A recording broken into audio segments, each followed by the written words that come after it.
এত দুষ্টামি করছে খেতে খেতে কি বলবো। প্রত্যেকদিন তরকারি রুটি খায় রাত্রে বলি। আর আজকে আমি আলু ভাতে ভাত খেতে বসেছি, আর এখানে মাশরুম মাঠে টমেটো আলু ভাতে। ছেলেকে খাওয়াতে খাওয়াতে কখনই ভুলে গেছি যে তোমার দাদাভাইয়ের জন্য আলু ভাতে রাখবো, খাবে। ও আজকের বসে যে আমাকে খাই দিতে হবে। ও আমার পাতে খেতে খুব পছন্দ করে, ওকে খাই দিলে খেতে খুব পছন্দ করে। প্রত্যেক দিন তরকারি রুটি খাবে রোজ, আর আজকের বেলা আমাকে আলু ভাতে ভাত খাই দাও তুমি নিজে হাতে।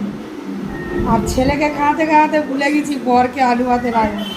লাস্ট পর্যন্ত এইটুখানি তোমার দাদাভাইয়ের জন্য রেখে দিয়েছি।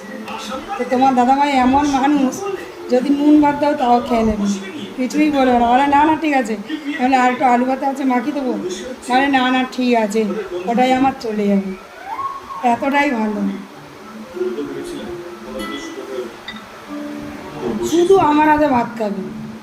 কার না ভালো লাগে বলো?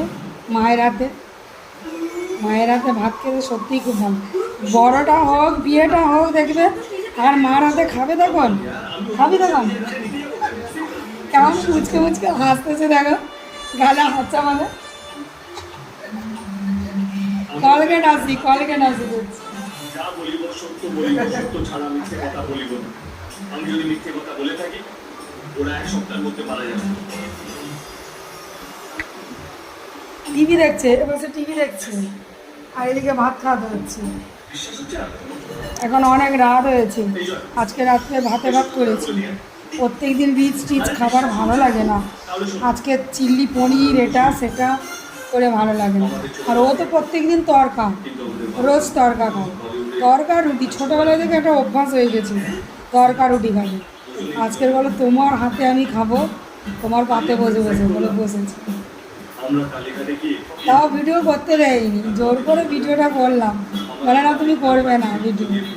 মানে করি না একটা, বাবু তুমি সামনে আসো না, সবাইকার সামনে মোটেই আসতে চায় না, লজ্জা পাই খুব। শুভরাত্রি, বাই। আরে আরে দেখে আমার মুখ